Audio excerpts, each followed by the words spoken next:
For today's video, gagawa ko ng icing para sa cake ng aking ama. Gumagamit ako ng buttercup para sa aking icing.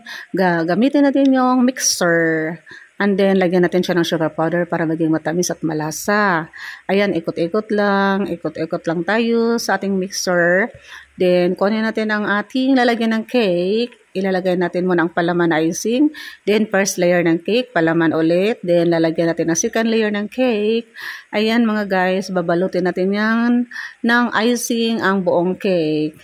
Pagkatapos guys, scrape natin para maging malinis at hindi magaspang ang ating cake. Pagkatapos ang natirang icing, lagyan natin ng blue color kasi lalaki, di ba? So magkaroon tayo ng design. I-design lang natin kung ano-ano na lang napasok sa utak ko. Ayan ang design niya para maging maganda. Then lagyan natin siya ng mga style guys. Ayan, napakit si madam.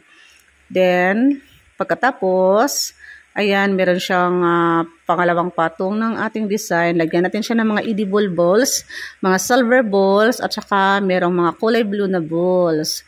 Kasi blue ang ating motif ngayon.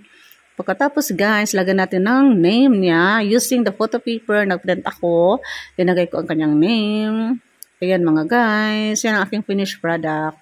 Ayan, super thank you sa inyong panonood ng aking video. Hanggang sa muli mga guys, sa aking next video. Thank you so much sa inyong panonood. See you all!